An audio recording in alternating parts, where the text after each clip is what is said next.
11 নম্বর আয়াত থেকে সূরা শেষ পর্যন্ত তেলাওয়াত করা হয়েছে। তেলাওয়াতকৃত আয়াতের প্রথম অংশে আল্লাহ সুবহানাহু ওয়া তাআলা মুনাফিকদের আলোচনা করেছেন। বনু নজিরকে যখন দেশান্তরে নির্দেশ দেওয়া হয় তাদের চুক্তি ভঙ্গের জন্য, তখন মুনাফিকরা তাদেরকে উত্তেজিত করে রাসূলুল্লাহ সাল্লাল্লাহু আলাইহি ওয়াসাল্লামের বিরুদ্ধে বিদ্রোহ করার জন্য এবং মুসলমানদের সাথে যুদ্ধ করার জন্য উৎসাহিত করে, উদ্বুদ্ধ করে। মুনাফিক সর্দার ইহুদিদের কাছে গিয়ে এই প্রস্তাব রাখে যে আমরা হাজারো সৈন্যবাহিনী দিয়ে তোমাদেরকে সাহায্য করব, তারপরেও তোমরা এখান থেকে যাবে না এবং তার কথা মানবে না। আল্লাহ সুবহানাহু ওয়া তাআলা তাদের সেই গোপন চুক্তির কথা তুলে ধরেছেন। আলাম তারা ইলাল্লাযীনা নাফাকু ইয়াকুলুন, আপনি কি মুনাফিকদেরকে দেখেন নাই যে তারা তাদের ওই সকল ভাইদেরকে বলে যারা আহলে কিতাবীদের মধ্যে কাফের, তাদেরকে বলে লাইন উখরিজতুম লানাখরুজান্না মাআকুম, যদি তোমাদেরকে বের করা হয় প্রয়োজনে আমরা বের হয়ে যাব তোমাদের সাথে, আমরা সবাই বের হয়ে যাব। ওয়ালা নুতিউ ফীকুম আহাদান আবাদা, এই ব্যাপারে কারো কথা আমরা শুনব না। অর্থাৎ তারা রাসূলুল্লাহ সাল্লাল্লাহু আলাইহি ওয়াসাল্লামের দিকে ইঙ্গিত করে বলে যে আমরা কারো কথা মানব না, কারো আনুগত্য করব না। ওয়া ইন কুতিলতুম, আর যদি তোমাদের সাথে লড়াই করা হয়, তোমাদের সাথে যদি যুদ্ধ করা হয়, লানানসুরান্নাকুম, তাহলে অবশ্যই তোমাদেরকে সাহায্য করব। আল্লাহু ইয়াশহাদু ইন্নাহুম লাকাযিবুন, আল্লাহ তাআলা বলেন যে আল্লাহ তাআলা সাক্ষী দিচ্ছেন তারা মিথ্যাবাদী, তারা কখনোই তাদের সাথে বের হবে না। যদি তাদের সাথে লড়াই করা হয় তাহলে তারা সাহায্য করবে না, আর যদি তারা সাহায্য করতে আসেও তাহলে তারা পলায়ন করে পৃষ্ঠ প্রদর্শন করে চলে যাবে। সুম্মা লা ইনসারুন, তাদেরকে সাহায্য করা হবে না। এভাবে আল্লাহ রাব্বুল আলামিন মুনাফিকদের ছলচাতুরতা এবং তাদের যে মিথ্যার আশ্রয়, ধোঁকাবাজি এবং ওয়াদা করে যে ওয়াদার খেলাফ করা, এই বিষয়গুলো আল্লাহ রাব্বুল আলামিন এই আয়াতের মধ্যে উল্লেখ করেছেন। নবী করিম সাল্লাল্লাহু আলাইহি ওয়াসাল্লাম ইরশাদ করেন, মুনাফিকের নিদর্শন হলো 3টি।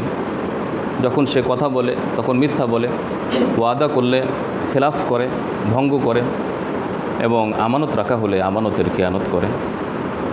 অন্য আরেকটি হাদিসে এসেছে যে ঝগড়া করে এবং অশ্লীল ভাষী হয়, অশ্লীলতা বা অশালীন ভাষী হওয়া, এটাও মুনাফিকদের একটা বৈশিষ্ট্য।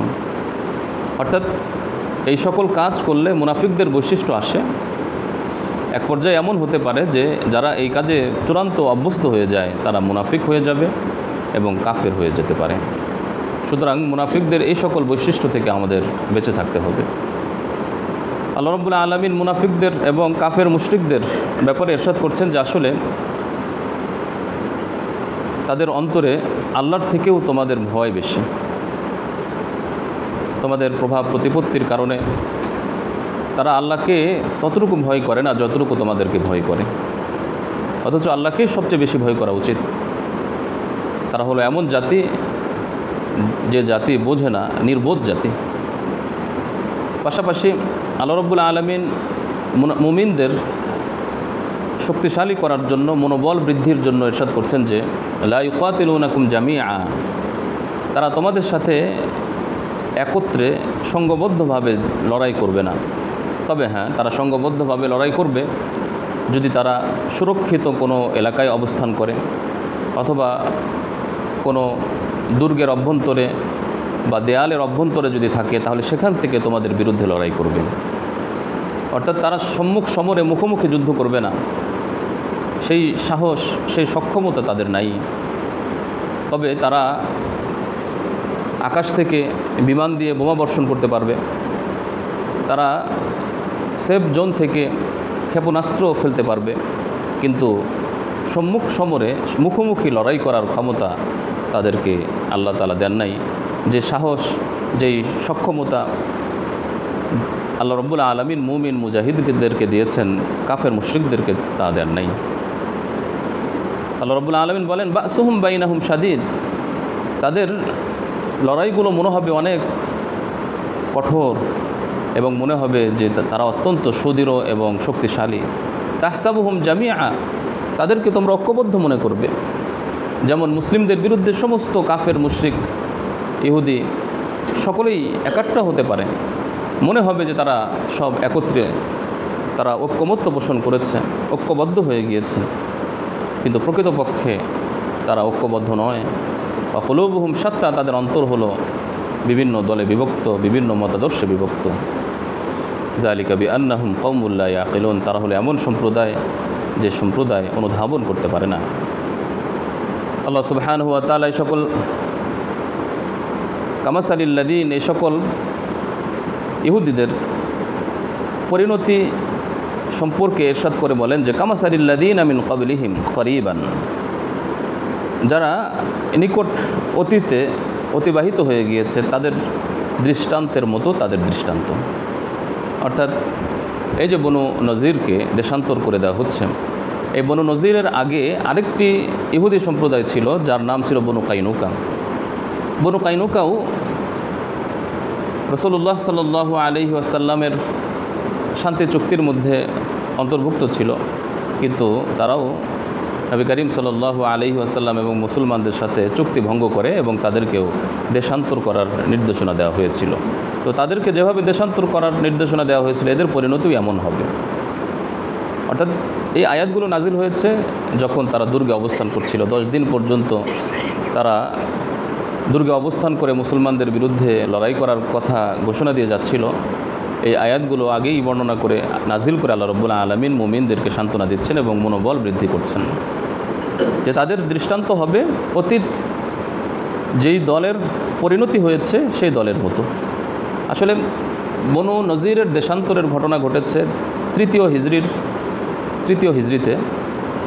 হিজরির শুরুতে, আর এর আগের দ্বিতীয় হিজরিতে দুটি ঘটনা ঘটেছে। রমজান মাসে বদরের যুদ্ধ এবং শাওয়াল মাসে বনু কাইনুকার দেশান্তর। তো হতে পারে এই দুটি উদ্দেশ্য, যে এই বনু নজিরের দৃষ্টান্ত বা বনু নজিরের পরিণতি হবে নিকটবর্তী বা নিকট অতীতে ঘটে যাওয়া যে সম্প্রদায়ের পরিণতি হয়েছে, যেমন বদরের যুদ্ধের ক্ষেত্রে কাফের মুশরিকদের পরিণতি হয়েছে, অথবা এর 1 মাস পরে বনু কাইনুকার যে পরিণতি হয়েছে তাদের পরিণতিও এমন হবে। আব্দুল্লাহ ইবনে আব্বাস রাদিয়াল্লাহু তাআলা আনহু বলেন এর দ্বারা উদ্দেশ্য হলো বদরের যুদ্ধ। আব্দুল্লাহ ইবনে আব্বাস রাদিয়াল্লাহু তাআলা আনহু বলেন এর দ্বারা উদ্দেশ্য হলো বনু কাইনুকা।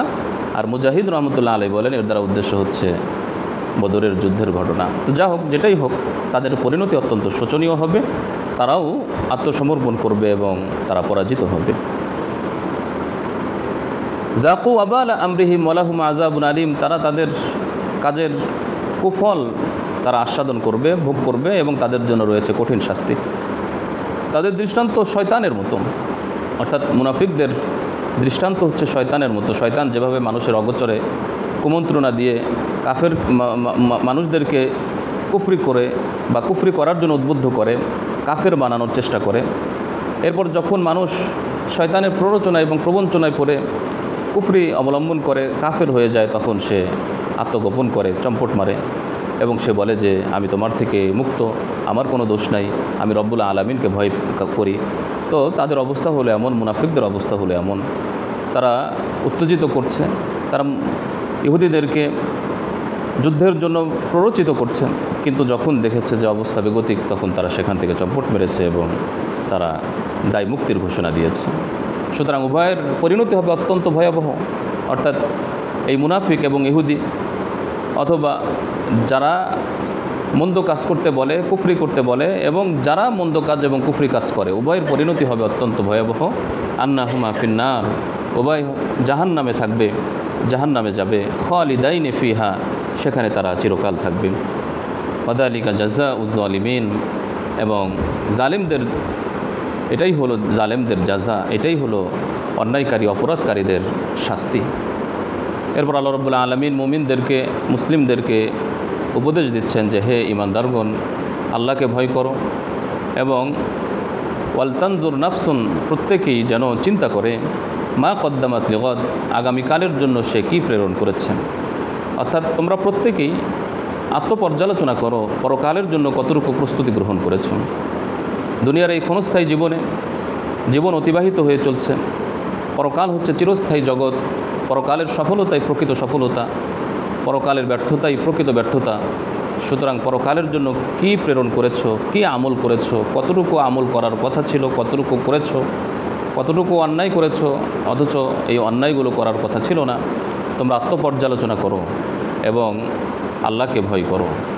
ইন্নাল্লাহ খাবীরুম বিমা তা'মালুন, কারণ আল্লাহ রাব্বুল আলামিন তোমাদের কর্ম সম্পর্কে, তোমাদের আমল সম্পর্কে সবিশেষ অবহিত। তিনি সমস্ত আমল, সমস্ত কাজ, সব কিছু সম্পর্কে আল্লাহ তাআলা জানেন। অতএব পরকালে আল্লাহর পাকড়াও থেকে বাঁচা যাবে না। এমন হবে না যে আল্লাহকে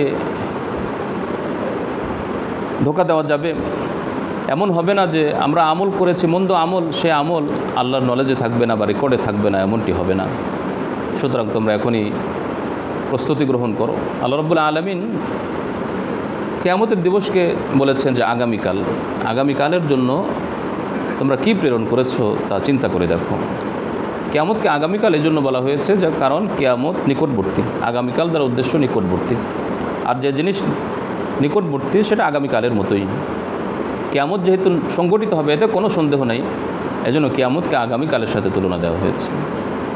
ওয়ালা তাকুনু কাল্লাযীনা নাসুল্লাহ, এবং তোমরা ওই সকল ব্যক্তিদের মতো হও না যারা আল্লাহকে ভুলে যায়, ফলে আল্লাহ রাব্বুল আলামিন তাদেরকে আত্মভোলা করে দেন।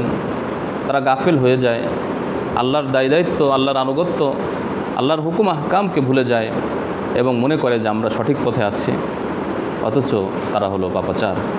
যারা পাপাচার এবং যারা মুমিন তারা কখনোই সমান হতে পারে না।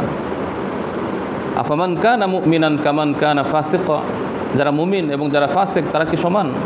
তারা কখনোই সমান হতে পারে না। সুতরাং তোমরা তাদের মতো হইও না, আল্লাহকে ভুলে যেও না। ফলে আল্লাহকে ভুলে গিয়ে, আল্লাহর হুকুম আহকামকে ভুলে গিয়ে এমন পর্যায়ে পৌঁছে যেও না যে কারণে তোমরা আত্মভোলা হয়ে যাবে এবং গাফেল হয়ে যাবে, দায়িত্ব ভুলে যাবে, এমনটি হইও না। লা ইস্তাবি আসহাবুন নারি ওয়া আসহাবুল জান্নাহ, যারা জান্নাতি এবং যারা জাহান্নামী তারাও সমান নয়। আসহাবুল জান্নাতি হুমুল ফাইজুন, যারা জান্নাতি তারা হবে সফলকাম, তারা হবে অত্যন্ত সৌভাগ্যশীল। প্রক্ষান্তরে যারা হবে জাহান্নামী তারা হবে দুর্ভাগা, তারা হয়ে যাবে ব্যর্থ এবং তাদের জীবন হয়ে যাবে অত্যন্ত সুকঠিন, লাঞ্ছনাকর এবং যন্ত্রণাদায়ক। আল্লাহ রাব্বুল আলামিন কোরআনুল কারীমের মাহাত্ম্য বর্ণনা করতে গিয়ে বলেন যে এই কোরআনকে যদি আমি পাহাড়ের উপর নাজিল করতাম তাহলে আপনি এই পাহাড়কে দেখতে পেতেন ভয়ে বিহ্বল এবং আল্লাহর ভয়ে খণ্ড বিখণ্ড হয়ে যেতে দেখবেন। অর্থাৎ কোরআনের মর্যাদা মাহাত্ম্য এত বেশি, কোনো জড় পদার্থের উপর, কোনো পাষাণ কোনো বস্তুর উপর যদি দেওয়া হয় তাহলে সেটি বিগলিত হয়ে যায়, সেটি আল্লাহর ভয়ে খণ্ড বিখণ্ডিত হয়ে যায়। প্রক্ষান্তরে আল্লাহ রাব্বুল আলামিন জড় পদার্থের উপর কোরআন দেন নাই, কোরআন নাজিল করেছেন মানুষের উপর, যে কোরআন এর মাহাত্ম্য এত বেশি। আর মানুষ হলো এমন যে সে কোনো জড় পদার্থ নয়, সে প্রাণ আছে, জ্ঞানবান, তার জ্ঞান আছে, কোমল হৃদয়ের অধিকারী। সুতরাং কোরআনের দ্বারা মানুষের আরও বেশি প্রভাবিত হওয়া উচিত। কোরআন অনুধাবন করে, কোরআন থেকে শিক্ষা গ্রহণ করে আরও বেশি প্রভাবান্বিত হওয়া উচিত এবং কোমল হৃদয়ের অধিকারী হওয়া উচিত। আল্লাহ রাব্বুল আলামিন ইরশাদ করছেন যে অতিলকাল আমসালু নাদরিবুহা লিন্নাস, এভাবেই আমি দৃষ্টান্ত উপস্থাপন করি মানুষের জন্য, যেন মানুষ ফিকির করে, চিন্তা করে। অর্থাৎ কোরআন নিয়ে যেন চিন্তা করে, কোরআন থেকে শিক্ষা গ্রহণ করে, কোরআন অনুধাবন করার চেষ্টা করে, তাহলেই প্রকৃত ইমানদার হওয়া যাবে এবং কোরআনের যে উদ্দেশ্য সে উদ্দেশ্য অর্জন করা যাবে। এরপর আল্লাহ রাব্বুল আলামিন পরের 3টি আয়াতে তার কিছু গুণাবলী, তার বৈশিষ্ট্য, তার কিছু গুণবাচক নাম উল্লেখ করেছেন। হাদিসে এসেছে যে আল্লাহ রাব্বুল আলামিনের 99টি নাম আছে। যে ব্যক্তি সেই 99 নাম গণনা করবে, পাঠ করবে, আল্লাহ রাব্বুল আলামিন তাকে ক্ষমা করে দেবেন। তিরমিজির হাদিস। তো এখানে কিছু গুণবাচক নামের কথা বলা হয়েছে। আসলে ওই হাদিসের মধ্যে 99 নামের কথা আছে, কোনো কোনো হাদিসে আরও বেশি নামের কথা আছে। কোরআনুল কারীমে বিভিন্ন আয়াতে আছে যে আল্লাহ রাব্বুল আলামিনের অনেক গুণবাচক নাম আছে। আসলে 99 দ্বারা সীমাবদ্ধ করা যাবে না, আল্লাহর অনেক গুণবাচক নাম আছে তবে বিশেষ কিছু নাম আছে যেগুলি 99টি নামের মধ্যে সীমাবদ্ধ করা যায়, কিন্তু এছাড়াও আরও অনেক গুণাবলী আছে। আল্লাহ তাআলা ইরশাদ করেন, হুয়াল্লাহুল্লাযী লা ইলাহা ইল্লাহু, তিনি আল্লাহ যিনি ছাড়া কোনো মাবুদ নাই। আলিমুল গায়বি ওয়াশ শাহাদা, যিনি গায়েব এবং দৃশ্য অদৃশ্য সকল কিছুর জ্ঞানী। ওয়ার রহমান আর রাহিম, যিনি করুণাময়, যিনি দয়াশীল দয়াময়। ওয়াল্লাহুল্লাযী লা ইলাহা ইল্লাহু, মহান আল্লাহ তাআলা তিনি, যিনি ছাড়া কোনো মাবুদ নাই। আল মালিক, যিনি মালিক। আল কুদ্দুস, পবিত্র। আসসালাম, শান্তিময়। আল মুমিন, নিরাপত্তাদাতা। আল মুহাইমিন, রক্ষাকারী। আল আজিজ, পরাক্রমশালী। আল জব্বারু, প্রতাপশালী। আল মুতাকাব্বির, অহংকারের অধিকারী। অর্থাৎ একমাত্র তিনিই অহংকার করতে পারেন, আর কেউ অহংকার করতে পারেন না। হাদিসে এসেছে রাসূলুল্লাহ সাল্লাল্লাহু আলাইহি ওয়াসাল্লাম বলেন, আল্লাহ তাআলা ইরশাদ করেন যে অহংকার হলো আমার জামা, অহংকার হলো আমার জামা, আর বরত্ব হচ্ছে আমার লুঙ্গি। সুতরাং যে ব্যক্তি অহংকার এবং বরত্ব এটাকে নিয়ে টান দেয়, আমি তাকে ক্ষমা করি না। অর্থাৎ একমাত্র অহংকার বরত্ব প্রকাশ করা আল্লাহর জন্যই সাজে, কোনো মানুষের জন্য, কোনো মাখলুকের জন্য অহংকার করা সাজে না। যারা অহংকার করবে আল্লাহ রাব্বুল আলামিন তাদেরকে জাহান্নামে নিক্ষেপ করবেন। অহংকার কাকে বলে? হাদিসে এসেছে রাসূলুল্লাহ সাল্লাল্লাহু আলাইহি ওয়াসাল্লাম বলেন, অহংকার হচ্ছে মানুষকে তুচ্ছ মনে করা এবং হককে গ্রহণ না করা, সত্যকে অ্যাভয়েড করা, সত্যকে ডিনাই করা, অর্থাৎ সত্যকে গ্রহণ না করা। সত্য গ্রহণ না করার অর্থও হলো সত্যকে ছোট মনে করে নিজেকে বড় মনে করা হচ্ছে। আর মানুষকে ছোট মনে করে নিজেকে বড় মনে করা, এটাও অহংকার। অহংকারের দুইটা অংশ, একটা হলো নিজেকে বড় মনে করে অপরদেরকে তুচ্ছ মনে করা, আর সত্য গ্রহণ না করাও অহংকার, কারণ এখানেও নিজেকে বড় মনে করা হচ্ছে, সত্যকে ছোট মনে করা হচ্ছে। সুবহানাল্লাহি আম্মা ইউশরিকুন, আল্লাহ তাআলা পুত পবিত্র সমস্ত শিরক থেকে যা মানুষ শিরিক করে থাকে। ওয়াল্লাহুল খালিকুল বারি, তিনিই মহান আল্লাহ, যিনি সৃষ্টিকর্তা, উদ্ভাবক। আল মুসাউবির, রূপদাতা, আকৃতিদাতা। লাহুল আসমাউল হুসনা, যার রয়েছে অনেক গুণাবলী, অনেক গুণবাচক নাম।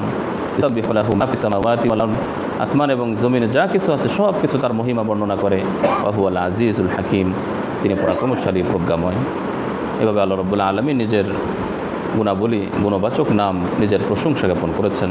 উদ্দেশ্য হলো মানুষ যেন এভাবে আল্লাহর গুণবাচক নাম ব্যবহার করে, আল্লাহর গুণাবলী উল্লেখ করে, প্রশংসা করে। আল্লাহ রাব্বুল আলামিন আমাদের সকলকে আমল করার তৌফিক দান করুন।